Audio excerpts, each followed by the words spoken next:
Hello everyone, स्वागत है आप सभी का फिर से निहारिका क्लासेज के इस यूट्यूब चैनल पे। जैसा कि आप सभी को पता है कि हम पॉलिटिकल साइंस का क्रैश कोर्स करवा रहे हैं, पूरा कंप्लीट क्रैश कोर्स करवा रहे हैं और कम क्लासेज में पूरा करवाने की कोशिश है और क्लास भी जो है 45 मिनट से कम की क्लास हो, तो ये मेरी कोशिश है। ठीक है, तो पिछली क्लास में हमने देख लिया था कि ईस्ट इंडिया कंपनी का जो रूल है, भारत पर जो शासन है वो कितने टाइम तक चला और उस टाइम पीरियड के दौरान कौन कौन से अधिनियम आए, चाहे वो चार्टर एक्ट हो, चाहे रेगुलेटिंग एक्ट हो, चाहे पिट्स इंडिया एक्ट हो या फिर सेटलमेंट एक्ट हो। ठीक है, तो यही महत्वपूर्ण अधिनियम थे जिनसे सीधे सीधे एग्जाम में क्वेश्चन आते हैं। और वैसे भी आज़ादी से पहले के जितने भी अधिनियम हैं या सुधार अधिनियम हैं, परिषद अधिनियम है, शासन अधिनियम है, इनसे सवाल रेयरली आता है, तो इनको ज़्यादा टाइम देने की ज़रूरत है नहीं। और कुछ भी अगर आता भी है तो मेरे जो ये नोट्स हैं ये आपके लिए पर्याप्त होंगे। जो भी मैं स्लाइड्स आपको यहाँ पर लिखवा रहा हूँ बोर्ड पर डेली, वो पर्याप्त हैं। ठीक है, तो ईस्ट इंडिया कंपनी के जो शासन है उसको हमने देख लिया था। ठीक है, अब हम देखेंगे ब्रिटिश ताज का शासन। अब हम देखेंगे ब्रिटिश ताज का शासन, यानी ब्रिटेन का जो राजा या रानी है उसके अंडर में पूरे भारत का शासन चलेगा। और ऐसा क्यों होता है, इसका एक रीज़न भी मैंने आपको बताया है कि 1857 में क्रांति होती है भारत में। क्या होती है? स्वतंत्रता संग्राम होता है, क्रांति होती है। उस क्रांति को ध्यान में रखते हुए ईस्ट इंडिया कंपनी का जो शासन है वह समाप्त कर दिया जाता है और भारत में शुरू हो जाता है ब्रिटिश ताज का शासन। यानी जो ब्रिटेन का राजा होगा, जिसके सर पर ब्रिटेन के जो क्राउन है वो होगा, वही भारत का शासन अब देखेगा। और इस ब्रिटिश ताज के शासन के अंडर में जितने भी अधिनियम आए हैं, हम सभी उन अधिनियमों को देखेंगे। अब देखो, ये अधिनियम ज़रूरी क्यों है? अगर कोई पूछ ले कि हम ये अधिनियम पढ़ क्यों रहे हैं, क्योंकि ये जो कानून बनने की प्रोसेस है ना इतने सालों की, वो बाद में काम आएगी भारत का संविधान बनने की प्रोसेस में। ठीक है, जो ये कानून अधिनियम बन रहे हैं, ये भारतीयों को एक अनुभव दे रहा है कि किसी देश का संविधान बनाते कैसे हैं, कानून काम कैसे करते हैं, उसके लिए कितनी समितियां बिठाई जाती है, कैसा प्रारूप बनाया जाता है। ये सभी जो समझ है वो भारतीयों को यहीं से मिलती है। ये जितने भी अंग्रेजी अधिनियम आ रहे हैं उनके थ्रू ये हमें पता चलता है। ठीक है, तो ब्रिटिश ताज के अंडर में जो पहला पहला अधिनियम जो आता है वह है भारत शासन अधिनियम। कौन सा आता है? भारत शासन अधिनियम। क्रांति कब हुई थी? तो आपको ध्यान रखना है, क्रांति हुई थी 1857 में और उसके अगले साल ही 1858 में एक अधिनियम आता है। क्या आता है? एक अधिनियम, जिस अधिनियम का नाम है Indian government act, India government act, Bharat शासन अधिनियम 1858। इस अधिनियम में पहला काम यह किया गया कि जो कंपनी है उसका शासन खत्म हो गया। किसका शासन आया? तो ब्रिटिश ताज का शासन। तो इसका सबसे इम्पोर्टेंट पॉइंट यही है कि अब जो है ईस्ट इंडिया कंपनी, जो कंपनी है, कंपनी का तो शासन हो गया समाप्त। अब शासन किसका है? कंपनी का शासन समाप्त। और तो यहाँ पर एक जनरल अंडरस्टैंडिंग वाली बात है कि अब शासन होगा ब्रिटिश क्राउन का। और उस समय ब्रिटेन की महारानी थी रानी विक्टोरिया। ठीक है, तो अब से 1858 से भारत पर सीधा शासन होगा महारानी विक्टोरिया का। ठीक है, और महारानी विक्टोरिया जिसे भी अपना प्रतिनिधि भारत में नियुक्त करेगी वो भारत की पूरी कानून व्यवस्था, प्रशासनिक व्यवस्था सभी देखेगा। ठीक है, अब जैसे ही कंपनी का शासन समाप्त होता है तो आपको पता होगा कि एक पद था गवर्नर जनरल, और उस गवर्नर जनरल का जो पद नाम है वो चेंज कर दिया गया। क्या कर दिया गया? गवर्नर जनरल का पद नाम बदल दिया गया। अब गवर्नर जनरल को हम क्या कहेंगे साहब? वॉइसरॉय कहेंगे। क्या कहेंगे? वॉइसरॉय कहेंगे। ये सीधा क्राउन का रिप्रेजेंटेटिव है, क्राउन का, ब्रिटिश ताज का, ब्रिटेन के राजा या रानी का। उस समय रानी थी विक्टोरिया, तो उसका प्रतिनिधि है। और भारत में प्रथम किसे बनाया गया वॉइसरॉय? तो आपको ध्यान रखना है लॉर्ड कैनिंग। ठीक है, किसे बनाया गया? Lord Canning. ठीक है, सही है। हाँ बिल्कुल। तो प्रथम जो वायसरॉय भारत के नियुक्त किए गए वो थे लॉर्ड कैनिंग। इसी तरह एक सदस्य एक नए पद का सृजन हुआ। भारत के शासन को सुचारू रूप से चलाने के लिए ब्रिटिश हुकूमत का शासन भारत पर चलता रहे, इस अधिनियम में एक और पद का सृजन हुआ, वो है भारत सचिव। भारत सचिव, secretary of state for India, Bharat सचिव पद का सृजन हुआ। और जो प्रथम सचिव थे वो कौन थे? Sir Charles Wood. कौन थे? Sir Charles Wood. ये कौन है? प्रथम सचिव है, भारत के प्रथम secretary of state for India है, मतलब एक तरीके से भारत सचिव है ये। और प्रथम कौन है? चार्ल्स वुड है। तो ये एक तो वायसरॉय कर दिया गया गवर्नर जनरल को, दूसरा नया पद सृजन हुआ भारत सचिव, और प्रथम कौन है? Charles Wood. इनकी एक कार्यकारिणी परिषद होती थी, उसमें 15 सदस्य भी नियुक्त किए गए कि इनके शासन में जो है सहयोग वो कर सकें। तो देखो मुख्य तौर से क्या हुआ, कंपनी का शासन समाप्त हुआ 1858 के अधिनियम के तहत। फिर गवर्नर जनरल पदनाम को वायसरॉय कर दिया गया और प्रथम थे लॉर्ड कैनिंग। ठीक है। दूसरा काम यह होगा कि एक नया पद का सृजन हुआ भारत सचिव, और प्रथम भारत सचिव थे सर चार्ल्स वुड। एक महत्वपूर्ण काम और हुआ, देखो कंपनी में शेयर होल्डर हैं 217, उनसे बनाया गया कोर्ट ऑफ डायरेक्टर्स, उसमें सदस्य थे 24, फिर बाद में उनको कर दिया गया 18। फिर कंपनी के सहयोग के लिए मतलब जो व्यापारिक मामले उनके लिए बोर्ड ऑफ कंट्रोल बिठाया गया, उसमें भी 6 सदस्य नियुक्त किए गए, फिर उनकी संख्या बढ़ाई गई। इस अधिनियम के तहत एक तो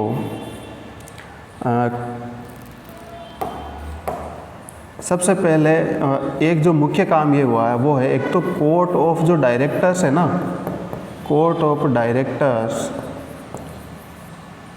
इसको समाप्त किया गया, court of directors, and board of control, इसको भी समाप्त कर दिया गया, बोर्ड ऑफ कंट्रोल को समाप्त। तो ये मुख्य प्रावधान है 1858 के भारत शासन अधिनियम में कि बोर्ड ऑफ कंट्रोल और बोर्ड ऑफ कंट्रोल और कोर्ट ऑफ डायरेक्टर्स को जो है समाप्त कर दिया गया। क्यों? अब इनकी ज़रूरत क्यों नहीं? क्योंकि अब कंपनी का शासन ही खत्म है, तो अब सीधा शासन किसका है? ब्रिटेन की रानी का शासन है, वो जैसा चाहेगी वैसा भारत में शासन चलेगा।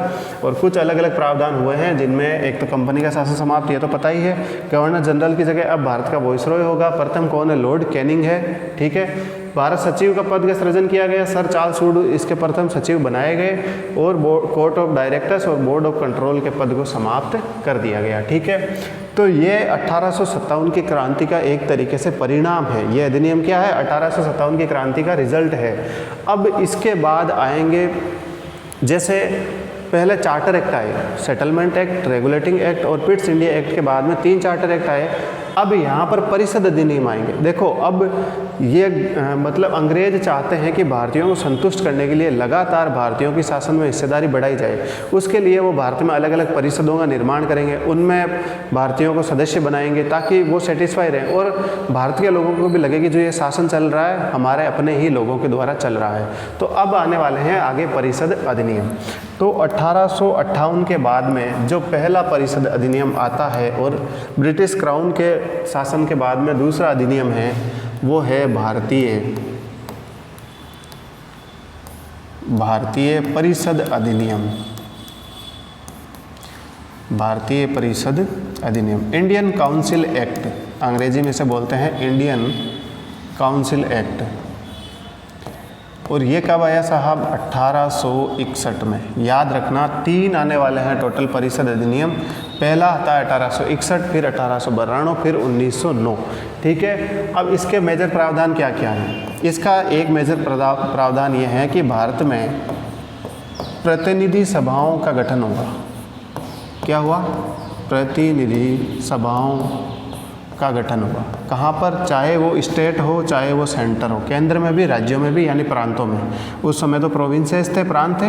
तो प्रतिनिधि सभाओं का गठन, वे उन सभाओं में भारतीयों और क्या किया गया? उनमें भारतीयों को शामिल किया गया।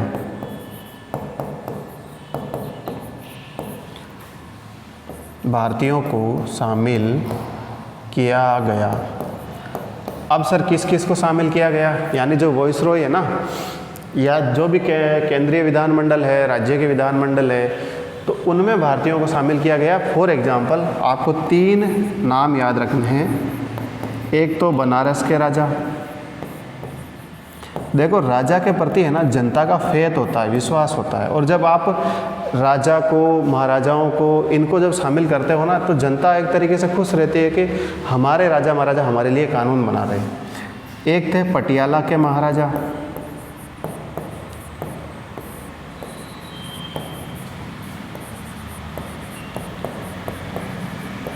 और इनके अलावा एक और व्यक्ति थे, उनका नाम है सर दिनकर राव। तो इनको जो है शामिल किया गया प्रतिनिधि सभाओं में, ताकि भारतीयों की हिस्सेदारी भी शासन में हो सके। ठीक है, तो सर दिनकर राव, पटियाला के महाराजा और बनारस के राजा को प्रतिनिधि सभाओं में शामिल किया गया। इसके अलावा एक और इसमें महत्वपूर्ण प्रावधान है कि जो वॉइसरॉय है, वॉइसरॉय को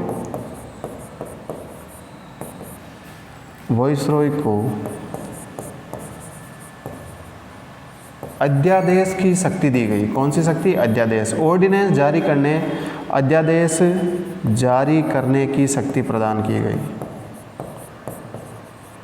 क्या किया गया? अध्यादेश जारी करने की शक्ति प्रदान की गई। किसको की गई? तो आपको ध्यान रखना, वॉइसरॉय को अध्यादेश जारी करने की शक्ति जो है वो प्रदान की गई। ये किस में किया गया?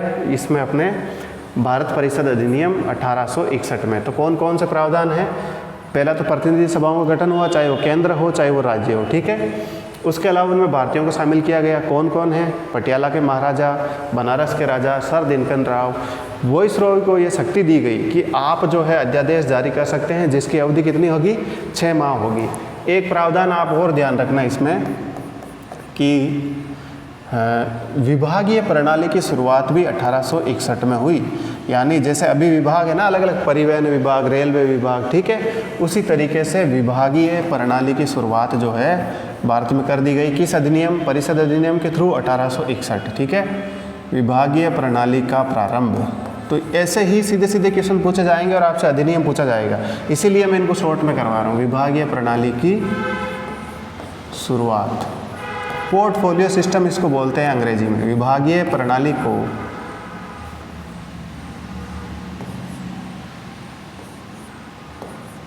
ठीक है, इसको बोलते हैं पोर्टफोलियो सिस्टम। क्या बोलते हैं? पोर्टफोलियो सिस्टम, विभागीय प्रणाली की शुरुआत।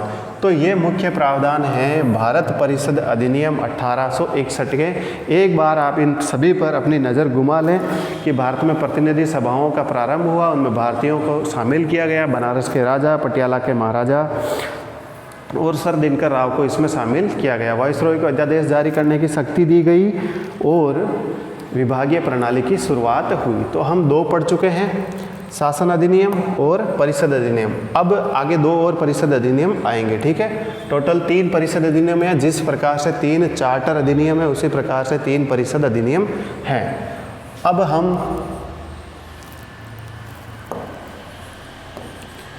तीसरा आज का अधिनियम पढ़ेंगे और दूसरा परिषद अधिनियम पढ़ेंगे। भारत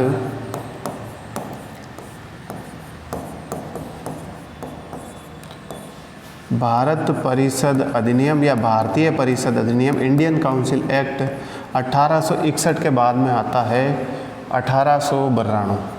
कौन सा आता है? 1892। 1892 में फिर से एक और काउंसिल एक्ट आता है। काउंसिल एक्ट इसीलिए आए हैं कि भारतीयों के इनमें साझेदारी दी जाए और भारतीय परिषद में जब शामिल होंगे तो कानून बनेंगे। और ये जितने भी परिषद अधिनियम है आगे के, वो परिषद में और ज़्यादा विस्तार करेंगे, कुछ नए सुझाव देंगे, नए परिवर्तन लेके आएंगे। ठीक है, तो भारत परिषद अधिनियम 1892 में क्या क्या प्रावधान है? अब देखो, भारत में उस समय ये स्थिति है कि ना लोगों के पास ज़्यादा शिक्षा है, ना संपत्ति है ना, गरीब स्थिति है, शिक्षा तो है ही नहीं, तो निर्वाचन कैसे हो, मत कैसे पड़े, चुनाव कैसे हो, इन सब प्रणालियों को एक शुरुआत देना चाहते थे अंग्रेज। और इसके तहत इन्होंने पहला काम ये किया इस अधिनियम में, परोक्ष निर्वाचन पद्धति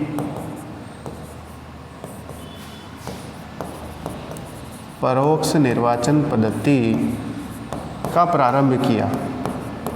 अब ये परोक्ष निर्वाचन पद्धति क्या है? परोक्ष का मतलब है जब आप किसी को इनडायरेक्टली चुनते हो।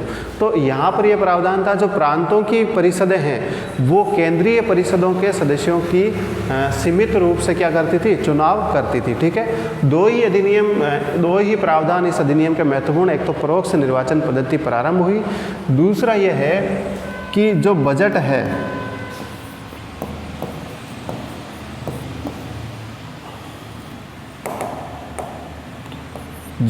है बजट पर विचार विमर्श कर सकते हैं आप। विचार विमर्श, जो भारतीय सदस्य हैं वो बजट पर विचार विमर्श वे प्रश्न पूछ सकते हैं। क्या कर सकते हैं? केंद्रीय बजट जब भी जारी होगा तो आप बजट पर विचार विमर्श कर सकते हो, उससे रिलेटेड प्रश्न पूछ सकते हो। ये दो ही प्रावधान हैं, इन दो को ही आपको ध्यान में रखना है। ठीक है, आपका काम आसानी से हो जाएगा। तो 1892 का जो परिषद अधिनियम है उसमें तो परोक्ष निर्वाचन पद्धति और बजट पर विचार विमर्श व प्रश्न पूछने का जो कार्य है वो प्रारंभ हुआ। अब आज का जो अंतिम परिषद अधिनियम है वो है 1909 का परिषद अधिनियम और आज की क्लास का चौथा अधिनियम, भारतीय, क्या नाम है इसका? इंडियन काउंसिल एक्ट 1909, परिषद अधिनियम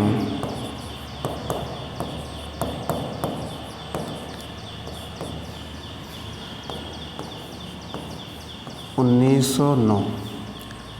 इसको आप विशेष तौर से ध्यान रखना। एक्चुअल में इसको ध्यान रखने के लिए इसका एक दूसरा नाम है वो भी आपको ध्यान रखना चाहिए और बहुत ही आसान नाम है।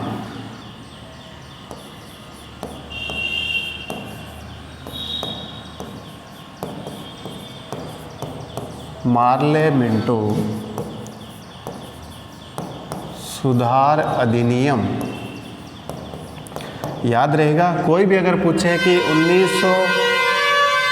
1919 के भारतीय परिषद अधिनियम इंडियन काउंसिल एक्ट का दूसरा नाम क्या है या प्रचलित नाम क्या है, तो आपको बताना है मार्ले मिंटो सुधार अधिनियम। इसको मार्ले मिंटो सुधार अधिनियम भी कहते हैं क्योंकि ये जो सुझाव है मार्ले और मिंटो, लॉर्ड मार्ले लॉर्ड मिंटो ने दिए थे। अब सर ये व्यक्ति है कौन? तो जहाँ तक मैं इनकी बात करूँ तो ये उस समय थे भारत सचिव। कौन थे? भारत सचिव, secretary of state for India, और ये उस समय थे वॉइसरॉय। ठीक है, 1858 से वॉइसरॉय पद नाम दिया गया गवर्नर जनरल को, तो ये उस समय थे वॉइसरॉय। अब इसका एक तो ये नाम, दूसरा आपको ध्यान रखना कि मार्ले मिंटो सुधार अधिनियम किस अधिनियम को कहते हैं? तो परिषद अधिनियम 1909 को। ठीक है, दूसरा कि ये लॉर्ड मार्ले और लॉर्ड मिंटो कौन है? तो ये भारत सचिव है, पहले सचिव है फिर वॉइसरॉय है, लॉर्ड मिंटो। अब मिंटो से आपको यहाँ पर ध्यान रखना है साथियों कि यही जो है लॉर्ड मिंटो ने सांप्रदायिक निर्वाचन प्रणाली का प्रारंभ किया था। क्या किया था? सांप्रदायिक। अब यह होता क्या है सांप्रदायिक निर्वाचन प्रणाली, अभी समझते हैं। और ये काम जो मिंटो ने किया है ना, वो आज भी भारतीय परिप्रेक्ष्य में, भारतीय राजनीति में और न्यूज़ में अक्सर देखने को मिलता है। सांप्रदायिक निर्वाचन प्रणाली का प्रारंभ,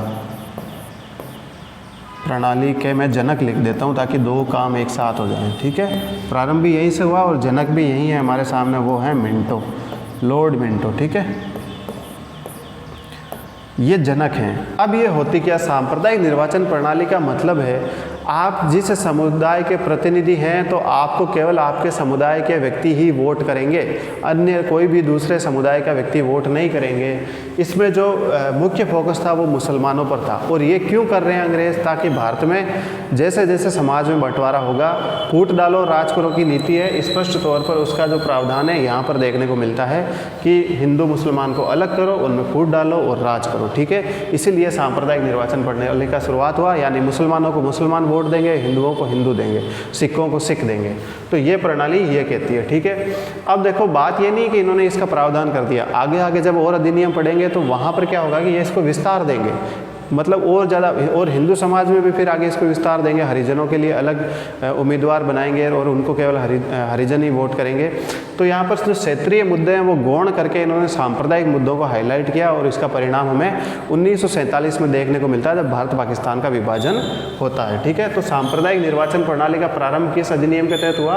परिषद अधिनियम 1909, जिसके जनक है मिंटो। ठीक है, उसके अलावा मार्ले मिंटो सुधार अधिनियम कहते हैं, भारत सचिव है और ये वाइसरॉय है। ठीक है, तो ये इसके जो हैं मुख्य प्रावधान हैं। ठीक है, अब देखो, अभी हमने वाइसरॉय पढ़ा। वाइसरॉय की सहायता के लिए होता है उसकी कार्यकारिणी परिषद, जिसमें समय समय के अकॉर्डिंग सदस्य बढ़ते गए, 15 हो गए अंत तक। ठीक है, तो जो वाइसरॉय की कार्यकारिणी परिषद है उसमें पहली बार एक सदस्य की नियुक्ति हुई, और उस सदस्य का नाम है सत्येंद्र प्रसाद सिन्हा। ठीक है, सत्येंद्र प्रसाद सिन्हा को वाइसरॉय की कार्यकारिणी परिषद में विधि सदस्य नियुक्त किया गया। विधि सदस्य नियुक्त किया गया और ये प्रथम बार हुआ है कि किसी भारतीय को वाइसरॉय की कार्यकारिणी में प्रथम बार हुआ है। देखो, अंग्रेजों की रणनीति कितनी साफ है कि गाँव भी हम देंगे, सांप्रदायिक निर्वाचन प्रणाली लेके आएंगे, मतलब गाँव भी हम देंगे और मलहम भी हम लगाएंगे। तो ये दो तरीके से काम करते थे कि फूट डालो हिंदुस्तान की जनता में और फिर राज करो, और ये उनके कानूनी प्रावधानों में भी स्पष्ट रूप से देखने को मिलता है। तो वेरी वेरी इंपॉर्टेंट है, एक बार आप फिर से आप इस पर नज़र घुमाइए कि यहाँ हो क्या रहा है। तो देखो, मार्ले मिंटो सुधार अधिनियम, भारत सचिव मार्ले हैं, लॉर्ड मार्ले, और मिंटो वाइसरॉय हैं। उसके अलावा सांप्रदायिक निर्वाचन प्रणाली का प्रारंभ हुआ जिसके जनक लॉर्ड मिंटो हैं, और सत्येंद्र प्रसाद सिन्हा को विधि सदस्य के रूप में गवर्नर जनरल यानी वाइसरॉय की कार्यकारिणी परिषद में सदस्य नियुक्त किया गया। अब हम आज का अंतिम परिषद अधिनियम पढ़ने जा रहे हैं। सॉरी, परिषद अधिनियम तीनों पूरे हो गए, 61, 1892 और 1909। अब हम वापस देखेंगे भारत शासन अधिनियम। क्या देखेंगे? भारत शासन अधिनियम।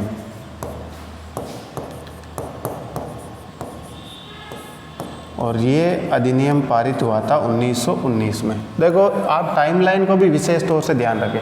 1919 का वो समय है जब गांधी जी अफ्रीका से भारत आ गए थे, और भारतीय जो है अंग्रेज सरकार के विरुद्ध जो है लगातार आंदोलन कर रहे थे, अपनी आवाज़ बुलंद कर रहे थे। तो यहाँ पर अंग्रेज़ों, अब देखो, जैसे जैसे दबाव बढ़ेगा ना, वैसे वैसे अंग्रेजी सरकार जो है ढील देती जाएगी और अपने कानून सरल करने की कोशिश करेगी, लेकिन वो किसी भी हाल में ये नहीं चाहेंगे कि हम यहाँ से चले जाएं और भारतीयों को उनका अधिकार क्षेत्र दे दें और वो अपना शासन चलाएं, अपनी जनता के थ्रू जनता के लिए काम करें। ठीक है, तो वो ये नहीं चाह रहे थे।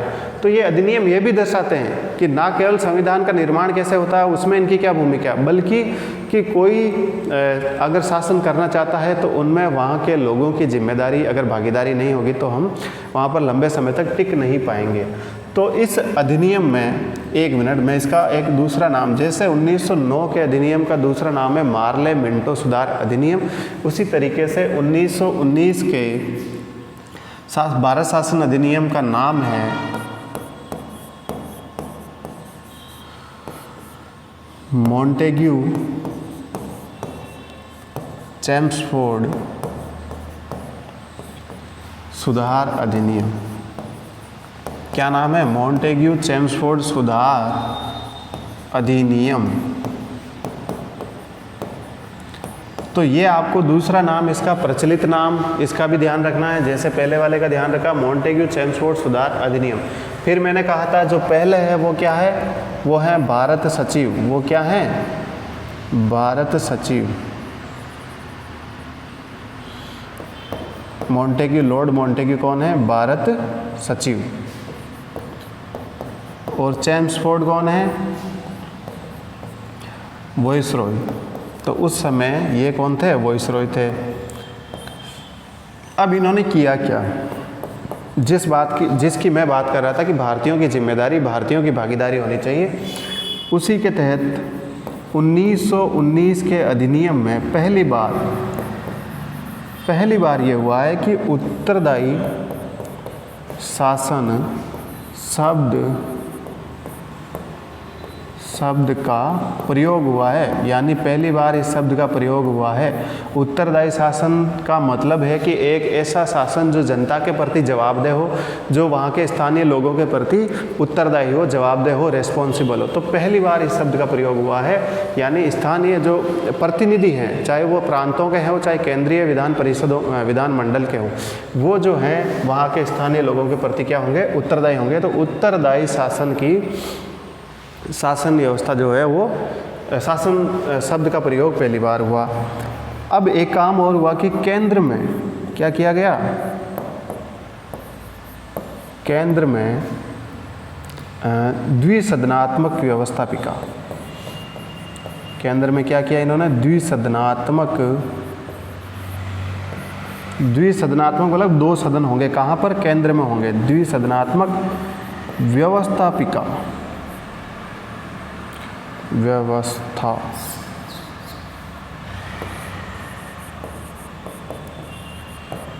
ये व्यवस्थापिका का गठन हुआ। क्या हुआ, गठन हुआ। ठीक है, द्विसदनात्मक व्यवस्थापिका का गठन हुआ। जैसे केंद्रीय विधानमंडल है तो उसमें 2 सदन होंगे। अब ये 2 सदन कौन कौन से होंगे, एक तो होगा राज्य परिषद,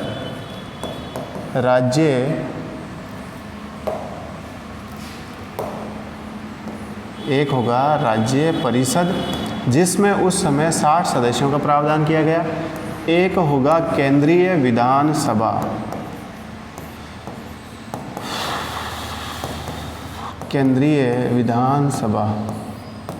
इसमें सदस्य होंगे 145। कितने होंगे, 145। तो ये जो महत्वपूर्ण काम जो है इसमें किया गया, क्या क्या किया गया, एक बार फिर से आप देखिए, बोर्ड पर आपके सामने सारी चीज़ें लिखी हुई है कि मॉन्टेग्यू चेम्सफोर्ड सुधार अधिनियम, इसका नाम है ही है। ठीक है, दूसरा इसमें क्या किया गया कि केंद्र में जो है उत्तरदायी शासन व्यवस्था शब्द का प्रयोग हुआ। ठीक है, और केंद्र में द्विसदनात्मक व्यवस्थापिका जो है वो, उसका भी द्विसदनात्मक व्यवस्थापिका का प्रारंभ हुआ, जिसमें केंद्रीय विधान परिषद, आगे देखिए, केंद्रीय विधान परिषद में जो है 145 सदस्य हैं और राज्य परिषद में 60 सदस्यों का प्रावधान किया गया। एक सेकंड, थोड़ा कैमरा हिल रहा है।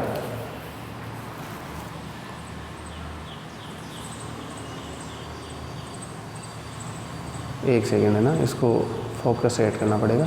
हाँ, हो गया, चलो। तो ये काम जो है उस समय किया गया। ठीक है, हाँ सही आ रहा है। अब जो है इसमें एक और काम किया गया, सीमित मताधिकार का प्रावधान हुआ। किसका, सीमित मताधिकार का प्रावधान। जहाँ केंद्र में द्विसदनात्मक व्यवस्था प्रारंभ हुई, उसी के साथ में जो है प्रांतों में द्वैध शासन का प्रारंभ हुआ। क्या हुआ, द्वैध शासन का प्रारंभ हुआ। द्वैध शासन का प्रारंभ हुआ और यहाँ पर 2 तरीके के विषय बना दिए गए। एक विषय होंगे आरक्षित और दूसरे टाइप के विषय होंगे वो होंगे हस्तांतरित। ठीक है, तो प्रांतों में क्या किया गया, द्वैध शासन प्रारंभ कर दिया गया, हस्तांतरित।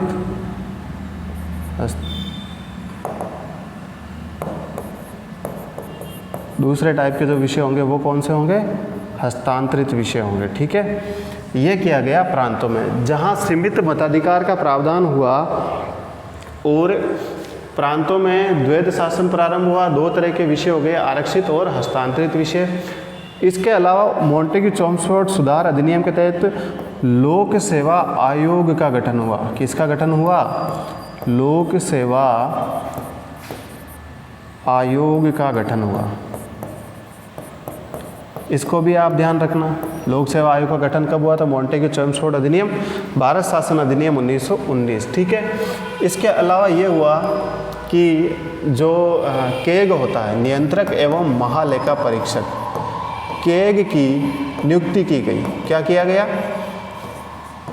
केग की नियुक्ति की गई, और ये नियुक्ति करेगा कौन? सचिव करेगा। सचिव से मेरा मतलब भारत सचिव, secretary of state for India, यानी अभी इस अधिनियम के तहत देखें तो मोंटेग्यू जो कौन है? भारत के सचिव हैं। ठीक है, अब ये काम जो है इसके तहत किया गया। तो हाँ चलो, अब इसमें एक महत्वपूर्ण प्रावधान और किया गया कि ये जब 1919 का अधिनियम बना तो इसमें एक और प्रावधान ये किया गया कि 10 वर्ष बाद में हम एक रॉयल कमीशन का गठन करेंगे जो इस कानून की समीक्षा करेगा और समीक्षा करके फिर अपनी रिपोर्ट देगा कि भारत में किस प्रकार की शासन व्यवस्था होनी चाहिए। तो इसका जो अंतिम प्रावधान है वो ये है कि 10 वर्ष बाद, कब? 10 वर्ष बाद रॉयल कमीशन का गठन होगा। किसका गठन होगा? रॉयल कमीशन का गठन, और वो अपनी रिपोर्ट देगा और बताएगा कि भारत में किस प्रकार की शासन व्यवस्था होनी चाहिए। अब ये जो प्रावधान है देखो किस अधिनियम के तहत हुए हैं? 1919 में 10 साल जब जोड़ते हैं तो होते हैं 1929, 29, और 29 से पहले पहले इन्हें अपनी रिपोर्ट देनी है।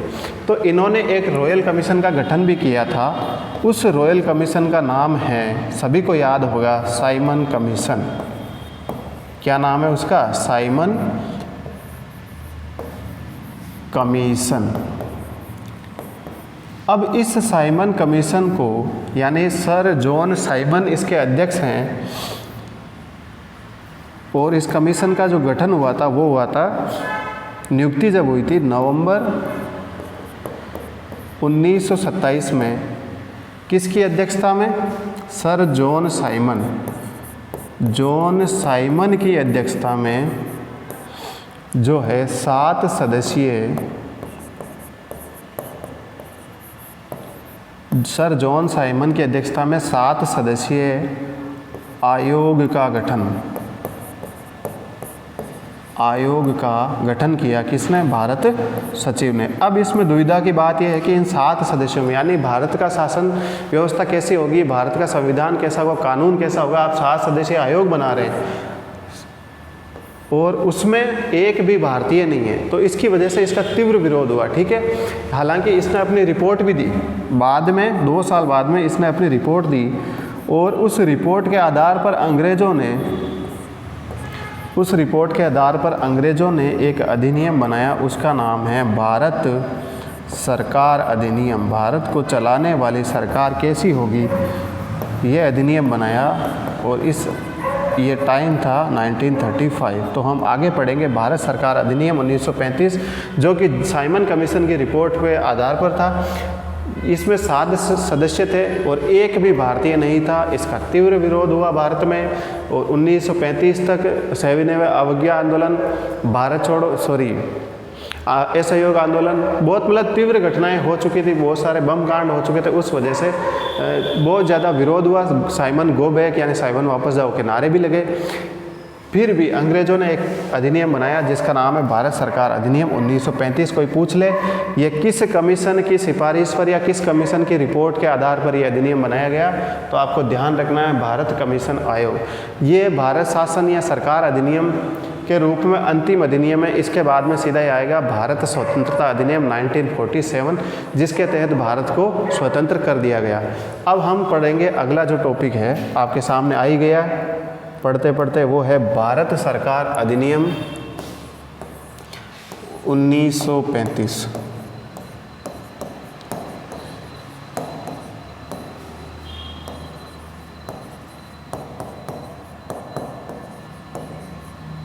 भारत सरकार अधिनियम 1935। अब इसकी क्या विशेषताएं हैं, तो एक एक पॉइंट करके हम इसकी सभी विशेषताओं को देखेंगे। पहली बात कि इसमें जो प्रस्तावना है ना, इसमें प्रस्तावना थी, और वो प्रस्तावना कौन सी थी? जो हमने पिछले 1919 का अधिनियम पढ़ा था, उसी की प्रस्तावना इसमें जोड़ दी गई। 1919 वाली जोड़ दी। अब आप समझ जाएंगे ना, 1919 मतलब मोंटेग्यू चेम्सफोर्ड, ठीक है, वो प्रस्तावना इसमें जोड़ दी एज इट इज। दूसरा कि ये एक बहुत बड़ा आर्टिकल, बहुत लंबा लेख हो गया एक तरीके से। तो इसकी जो दूसरी विशेषता है कि ये एक लंबा प्रलेख है। प्रलेख का मतलब हो गया कि एक ऐसा लेखा जोखा रिकॉर्ड जो अपने आप में बहुत ज़्यादा लंबा हो, क्योंकि इसमें भाग तो थे 14। कितने भाग थे? 14। और अधिनियम थे, अनुच्छेद माफ़ी चाहूँगा, 321। तो इतने भाग और इतने अनुच्छेद हो गए इसमें 321, और साथ ही साथ कैमरा पोजीशन चेंज करा, सही नहीं, ठीक है। इसमें 10 अनुसूचियाँ, इसके साथ कितनी अनुसूचियाँ हैं? 10 अनुसूचियाँ भी इसमें रखी गई, ठीक है। तो ये भी आपको ध्यान रखना है कि टोटल ये एक लंबा प्रलेख हो गया जिसके 14 तो भाग हैं, एक 321 अनुच्छेद हैं, 10 अनुसूचियाँ हैं। ये हटा देना यहाँ से। तीसरी बात ये कहता है कि एक अखिल भारतीय संघ होगा। क्या होगा? अखिल भारतीय हम संघ का निर्माण करेंगे,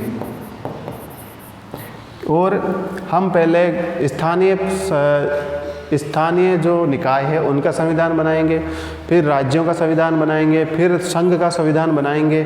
तो ये जो है ना अखिल भारतीय संघ, ये कभी बना ही नहीं, ये प्रावधान लागू नहीं हुआ। इसके अलावा और क्या प्रावधान हुए?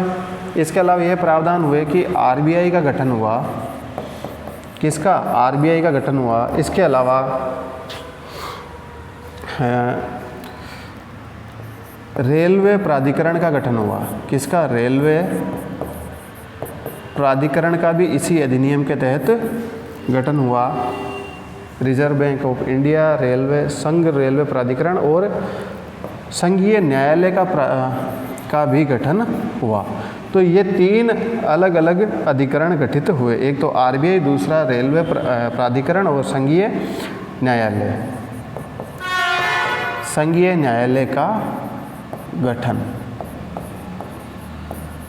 ठीक है। तो संघीय न्यायालय का भी गठन हुआ। तो देखो आप किस तरीके से जो है धीरे धीरे ऐसे संस्थान बिठाए जा रहे हैं, ऐसी संस्थाएं स्थापित की जा रही है जो भारत में शासन व्यवस्था को सुचारू रूप से चला सके। जैसे मुद्रा को नियंत्रण करने के लिए आरबीआई, रेलवे लगातार जो है अंग्रेजी शासन बिछाता ही रहा है, उसका विकास करता रहा है, क्योंकि उन्हें कच्चा माल यहाँ से जल्दी ब्रिटेन भेजना होता है। तो परिवहन की सुविधा के लिए रेलवे प्राधिकरण और संघीय न्यायालय जो कि भारत में न्यायिक निर्णयों का काम कर सके। उसके अलावा अखिल भारतीय संघ का भी प्रावधान रखा पर वो लागू नहीं हुआ। और इसकी एक और विशेषता ये है कि ये एक लंबा प्रलेख है, एक बहुत बड़ा रिकॉर्ड है जिसमें 14 तो क्या है?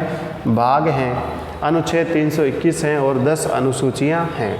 और प्रस्तावना 1919 वाली इन्होंने एज इट इज़ जोड़ दी। तो आप इसको एक बार वापस देखें कि इसमें क्या क्या प्रावधान हुए हैं।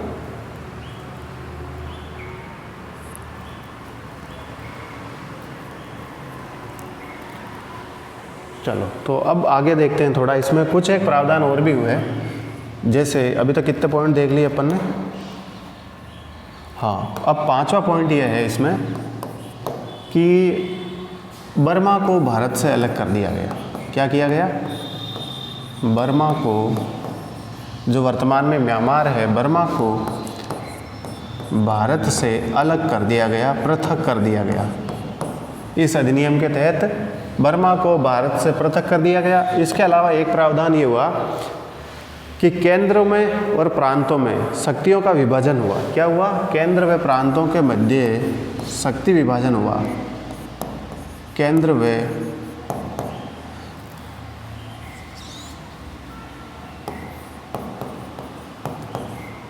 व प्रांतों में शक्ति विभाजन का काम हुआ। अब इसमें किया क्या गया? यानी कि केंद्र किस विषयों पर काम करेगा, प्रांत किस विषय पर काम करेंगे, उसकी सूचियां बनाई गई, ठीक है। तो संघ सूची है, इसमें आई थिंक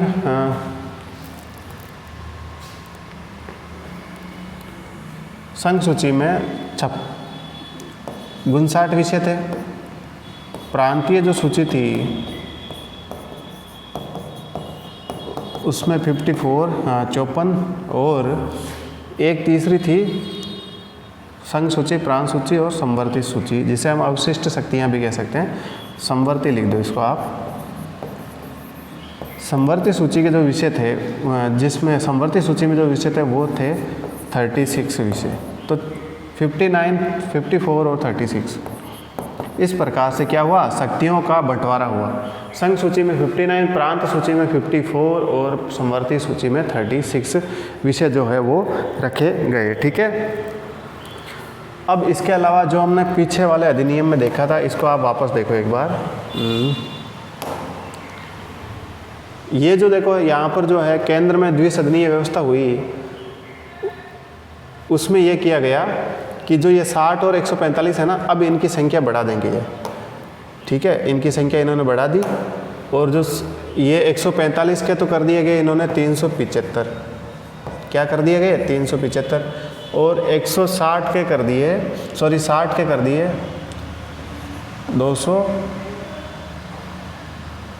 250। ठीक है, तो इसके तो कर दिए गए, राज्य जो परिषद है उसके सदस्यों की संख्या कर दी गई 260, 60 से 260 सॉरी, और 145 के 375। ये प्रावधान कहाँ हुआ, 1935 के अधिनियम में। और यहाँ पर देखो प्रांतों में जो द्वैध शासन प्रारंभ हुआ 1935 में, प्रांतों में जो द्वैध शासन है उसका समापन हो जाता है। क्या हो जाता है, प्रांतों में द्वैध शासन का समापन। जो डायरकी है वो यहाँ पर प्रांतों में द्वैध शासन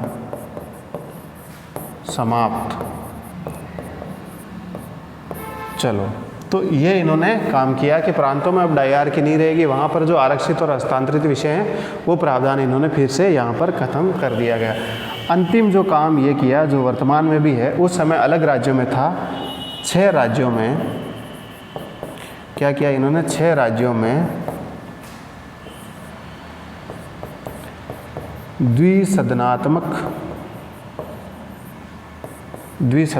व्यवस्था की। अभी भी है 6 राज्यों में द्विसदनात्मक, उस समय अलग राज्यों में थी, उनके नाम भी अलग थे।